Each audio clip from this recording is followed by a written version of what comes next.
दोस्तों नमस्कार। 4 PM गुजरात पर आप सभी का बहुत बहुत स्वागत है। मैं हूं आपका दोस्त मयूर जानी। दोस्तों आज के दिन के पहले वीडियो में हमने आपको वो खबर बताई थी कि गुजरात में 151 शिक्षक, सरकारी स्कूलों में पढ़ा रहे शिक्षक अपनी नौकरी नहीं कर रहे हैं। वो कहाँ है इसका पता नहीं है, सरकार को पता अब चला है क्योंकि ये कांड हुआ। भावना पटेल बनासकांठा की एक शिक्षिका जो कि 8 साल से अमेरिका में रहकर जो है सरकार की तनख्वाह लेती थी, उसका जब भांडा फूटा तो उसके बाद जब जांच शुरू हुई तो पता चला कि 151 शिक्षक जो हैं वो ऑलरेडी गुजरात में अलग-अलग जिलों में वो नौकरी कर ही नहीं रहे हैं, तनख्वाह ले रहे हैं, पैसा मिल रहा है सरकार से, लेकिन वो अपनी जॉब नहीं कर रहे। तो फिर जो है उसको अब चिन्हित किया गया है तो उन पर एक्शन लिया जाएगा। और हमने आपको इससे पहले वाले वीडियो में ये भी बताया कि 134 शिक्षकों को अब तक जो है सरकार निलंबित कर चुकी है इस पूरे मामले में। इसी लापरवाही या तो मतलब टेकन फॉर ग्रांटेड के खैर कौन पूछेगा हमको, कहीं भी घूमते रहते हैं। तो 134 निलंबित हो चुके हैं, 151 के खिलाफ कार्रवाई होनी है। ऐसे में अब ये कैसे हो रहा है? ऐसे कैसे होगा भाई? मतलब एक सरकार में जब आप नौकरी करते हैं, किसी भी महकमे में आप नौकरी करें, किसी भी डिपार्टमेंट में आप नौकरी करें, तो उस डिपार्टमेंट में नौकरी करने के नीति नियम है, रूल्स एंड रेगुलेशंस हैं, होते हैं ना, वो हर जगह होते हैं। तो ऐसा कैसे होगा कि जो इतनी बड़ी तनख्वाह लेके काम कर रहा है, जो कि परमानेंट टीचर है और वो आ ही नहीं रहा है और उसको तनख्वाह मिली जा रही है और उसको कोई पूछने वाला भी नहीं है। ये कैसे हो सकता है? तो ये नहीं हो सकता। इस मामले में हमारे अखबारों ने कुछ बहुत बढ़िया एक जो है एक आर्टिकल लिखा है। इसमें आज मेरे सामने संदेश अखबार खुला हुआ है। तो संदेश में जो एक रिपोर्ट लिखी गई है, मैं वो आप तक पहुंचाने की इस कार्यक्रम के जरिए जो है कोशिश कर रहा हूं।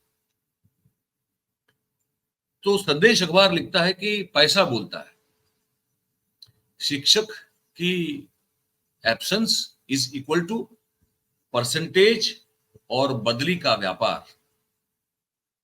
ये लिखा है संदेश ने। शिक्षक अगर स्कूल में नहीं तो टीपीईओ और डीपीईओ नियामक और सेक्रेटरी जो समीक्षा करते हैं इनको लेकर, वो किस काम की और किसकी की, अगर ये स्कूल में आते ही नहीं है। अखबार लिखता है कि शिक्षकों को विदेश जाने के लिए जो मंजूरी देने वाली, परमिशन देने वाली जो अथॉरिटी होती है, वो अथॉरिटी जो है वो क्या ये जांच करती है कि जो जाने के लिए एनओसी चाहिए होता है, नो ऑब्जेक्शन सर्टिफिकेट, वो एक्सपायर हो जाए, वो डेट चली जाए एनओसी की, उसके बाद वो शिक्षक वापस लौटा के नहीं लौटा, अपने काम पे उसने जाना शुरू किया कि नहीं किया, क्या वो अथॉरिटीज जो है इसको चेक करती हैं? बड़ा वाजिब सवाल है। और अखबार लिखता है संदेश की सुपरविजन अथॉरिटी के ने मतलब उस सुपरविजन अथॉरिटी ने जो आंख आड़ा कान, मतलब हमारे गुजराती में कहते हैं आंख के आड़े कान कर लेना, मतलब कि जानबूझ के जो है वो सोते मतलब जागते जागते सोने की एक्टिंग कर लेना। तो वो जो है उस तरह का बर्ताव हुआ है। उस कारण से गुजरात के ग्रामीण क्षेत्र में शिक्षा को एक बहुत बड़ा मतलब कहते हैं कालिक पहुंची गई है। उस तरह का मामला वहां पे हो गया। शिक्षा वहां पे काफी तितर बितर हो गई है। अंबाजी दांता जैसे बहुत ही पिछड़े और ग्रामीण और आदिवासी क्षेत्र के इलाके में जो 5 प्राथमिक स्कूल थी, वहां का जो किस्सा भावना पटेल वाला जब वो सामने आया, तो उसके बाद अब सरकार ढोल पीट रही है कि 151 टीचर को हमने शोध मतलब खोजा है, खोद निकाला है और हम उनके खिलाफ कार्रवाई करेंगे। अच्छी बात है। तो अब सवाल ये उठता है कि इतने लंबे अरसे से जो स्कूल में नहीं जा रहे हैं, जो परमानेंट मतलब लंबे अरसे से एक तरह से एब्सेंट हैं, है ना, वो जो अटेंडेंस होता है वो उनकी कैसे भरी जाती है? कौन चेक करता है उसको? और इतने सालों से जो इतने सारे शिक्षक स्कूल नहीं जा रहे थे, तो फिर इतने सालों से जो वहां मुख्य शिक्षक होते हैं, सीआरसी होते हैं, बीआरसी होते हैं, टीपीईओ होते हैं, डीपीईओ होते हैं, नियामक होते हैं, सेक्रेटरी होते हैं, प्रिंसिपल सेक्रेटरी होते हैं शिक्षा विभाग के, ये जो हर 3 महीने, फिर 6 महीने और वार्षिक समीक्षा करते हैं, तो समीक्षा में होता क्या है? ये एक बड़ा सवाल है और बड़ी बड़ी वाजिब बात है। और ये पूछा जा रहा है कि ये जो पूरी व्यवस्था का मॉनिटरिंग करने वाला एक एक एंटिटी है जिसको कहते हैं वीकेएस, मतलब कि वीएसके, मतलब कि विद्या समीक्षा केंद्र। तो इसका पता ये विद्या समीक्षा केंद्र को क्यों नहीं चला? इतने सारे शिक्षक, सरकारी स्कूल के शिक्षक गायब है और वो पढ़ा नहीं रहे और तनख्वाह मिल रही है और उनकी अटेंडेंस भी जो है वो बराबर उसको भरा जा रहा है। ये कैसे हो सकता है? ठीक है। तो संदेश लिख रहा है कि कुछ शिक्षकों ने नाम न देने के कंडीशन पे बताया कि गैर हाजिरी और वो जगह, भले ही वहां शिक्षक चला गया, वो कहीं विदेश चला गया, लेकिन वो जगह खाली नहीं दिखानी है, वो भरी हुई है, वहां पे शिक्षक है ऐसा दिखाना है, ताकि उसमें से वो जो तनख्वाह शिक्षक के अकाउंट में जाती है हर महीने, उसमें परसेंटेज वो ऊपर के अधिकारी, ऊपरी अधिकारी जो है वो ले सके। और अगर वो भरी हुई जगह दिखाने के लिए इसको, इसका मतलब ये है कि वहां शिक्षक तो चला गया है वो अमेरिका, लेकिन वहां उसकी अटेंडेंस भी भरी जा रही है, तनख्वाह भी दी जा रही है। तो अगर उस जगह पे किसी को ट्रांसफर चाहिए दूसरे शिक्षक को, तो बड़ा मोटा पैसा लिया जाता है और उसकी फिर वहां पे ट्रांसफर कर दी जाती है। और वो शिक्षक जो कि विदेश में बैठा है, वो तो कभी भी नौकरी करने के लिए आने वाला है नहीं, तो उसको तो आप एक जगह से उठा के दूसरी जगह ट्रांसफर कर दो तो क्या फर्क पड़ता है? और वहां फिर वहां जाके जो है उसकी नौकरी ऐसे ही चालू रहेगी। तो ये एक बहुत बड़ा घोटाला, बहुत बड़ा स्कैम है इसमें, ये कुछ शिक्षकों का कहना है। ठीक है। तो एक तरह से ट्रांसफर का व्यापार हो रहा है। और दूसरी बात जो उसमें कही गई है वो ये है कि कुछ शिक्षक को अपना इस्तीफा भेज देते हैं, लेकिन उनका इस्तीफा मंजूर नहीं किया जाता। वो भी इसी कारण से कि अगर इसका इस्तीफा मंजूर कर दिया तो फिर व्यापार कहां से कर पाएंगे। ये भी एक बात जो है सामने खुल के आई हुई है। 5 तरह की मॉडस ऑपरेंडी के बारे में बताया गया है कि एक, सबसे पहले इस पूरे घोटाले में जो स्कूल नहीं जाते हैं पढ़ाने के लिए, उनकी तनख्वाह में से परसेंटेज जो है वो सेट किया जाता है। तो क्या होता है कि ऐसे शिक्षक की तनख्वाह में से 60% तनख्वाह जो है वो मुख्य शिक्षक, टीपीईओ और डीपीईओ के बीच में बांटी जाती है। और बाकी सब बहुत बिल्कुल बढ़िया जा रहा है। ऐसा एक डिजिटल रिपोर्ट तैयार किया जाता है और जिसमें शिक्षक का अप डाउन खर्च बचे और बाकी बचे समय में वो दूसरी प्रवृत्ति भी कर सकता है। मतलब कि कहीं दूर से आ रहा है, 60 किलोमीटर 70 किलोमीटर से पढ़ाने के लिए आ रहा है, तो वो कह देता है कि सर मैं आऊंगा नहीं, आप एक काम करो, आप मेरी जो तनख्वाह है फॉर एग्जाम्पल 60,000 है, तो उसका उसका 60% आप लोग रख लो, आप बीच अंदर मतलब बांट लेना, मतलब मैं आपको हर महीने आपका कट भेज दूंगा। मुझे ये 60 किलोमीटर से रोज आना रोज जाना तो मतलब नहीं उस चीज का, सर मैं कुछ और यहाँ कमाई 2 पैसे के कर लूंगा, तो मुझे 40% रखूंगा, आप 60% रखिए, मामला सेट। दूसरी जो मोडस ऑपरेंडी है घोटाला के, इस पूरे घोटाले की, वो ये है कि विद्या समीक्षा केंद्र में जो बायोमेट्रिक्स प्रेजेंस जो होती है और डिजिटल रिपोर्ट जो तैयार करते हैं, वो डेपुटेशन पर नियुक्त 20 से ज्यादा शिक्षक, पूर्व मंत्री, या तो गांधीनगर हमारा जो कैपिटल, उसमें उसमें कोई ना कोई बड़े अफसर के रिश्तेदार या दोस्त वगैरह होते हैं, या तो पत्नी या बहन होती है या पति होता है। तो क्या होता है कि वो अपने आसपास के लोगों को इस तरह से जो है उसका ध्यान रख लेता है। तो उनकी गैर मौजूदगी, गैर हाजिरी जो है स्कूल में, वो देख लेता है कि चलिए ठीक है हम देख लेंगे, आप अपना जो भी करना है कीजिए।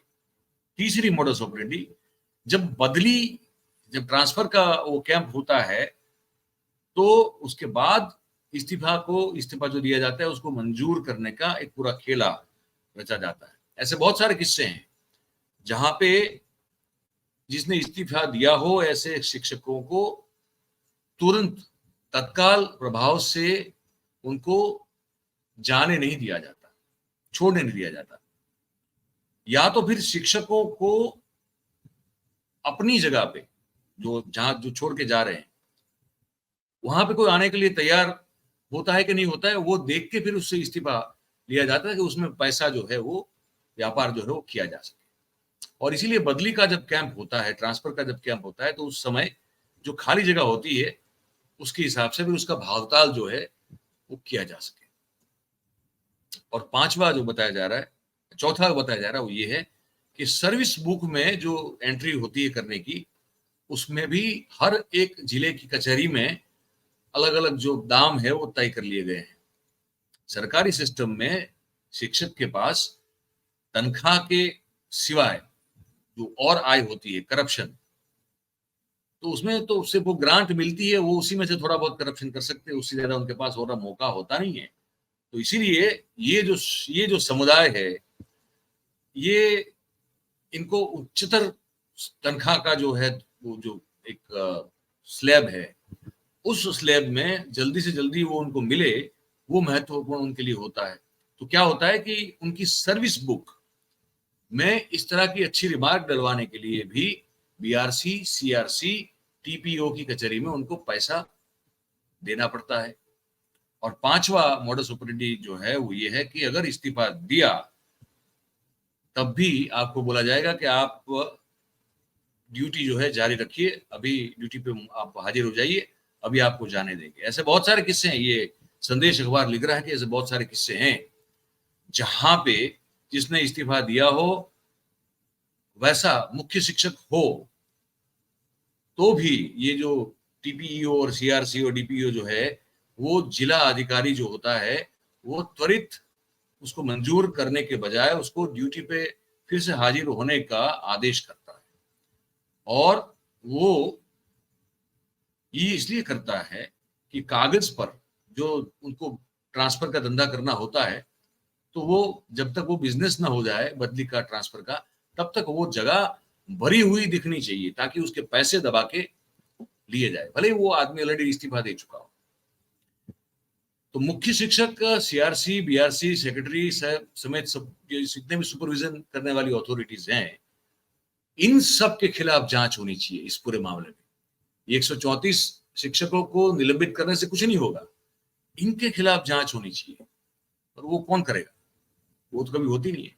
हालांकि प्रफुल्ल पानसेरिया जो हमारे एमओएस है शिक्षा विभाग के, उन्होंने कुछ कहा है, अपनी एक कोशिश की है हिंदी में बात करने की, तो आप देखिए वो क्या कहते हैं। जब हमारे पास ये मुद्दा आया तो तुरंत हमने एक्शन लेने के लिए उच्च अधिकारी को ये सब मैटर दे दी गई है। मंडे को हम लास्ट मीटिंग करेंगे। अगर कोई गलती होगी, जो कर्मचारी सरकार को गलत तरह से नियम के विरुद्ध जो कुछ काम किया होगा तो हम एक्शन लेंगे। और 1 शाला 2 शाला 8 साल स्कूल में नहीं, पूरा गुजरात में सभी स्कूलों में ऐसी कोई घटना घटी नहीं है ना, ये हम तपास के बाद देखेंगे। अगर 3 महीनों 4 महीनों कोई शिक्षक ने जो छुट्टी ली होगी तो हम तुरंत एक्शन लेंगे। अगर कोई जरूरियात है, अगर बीमार है, यानी कोई जरूरियातमंद ने ली तो हम देखेंगे। लेकिन ये विदेश वाला मामला ये बहुत गलत है। बच्चे के शिक्षण पर बहुत इसका इफेक्ट हुआ है, इसलिए एक्शन तो होगा। एक्शन तो होगा, लेकिन क्या उनके खिलाफ होगा जो इस पूरी गैर जिम्मेदाराना एक हरकत के लिए, भ्रष्टाचार के लिए जो उच्च अफसर लोग जो है, बड़े अधिकारी, वो जिम्मेदार है, तो क्या उनके खिलाफ एक्शन होगा? सवाल ये। इसी सवाल के साथ हम इस कार्यक्रम को समाप्त कर रहे हैं और सवाल छोड़े जा रहे हैं आपके लिए भी कि आपको ये खबर कैसी लगी। आप हमको कमेंट करके लिख के जरूर से बताइएगा। और अगर बात आपको हमारी अच्छी लगी हो, वीडियो अच्छा लगा हो, तो आप इस वीडियो को लाइक करें, इस वीडियो की लिंक को आप हो सके उतना शेयर करें, और हमारा जो चैनल है 4PM गुजरात, उसे आप सब्सक्राइब करें और अपने आसपास के लोगों से करवाएं। बहुत बहुत धन्यवाद करेंगे आप सभी का हमारे साथ इस कार्यक्रम में जुड़ने के लिए। Thank you very much. नमस्कार।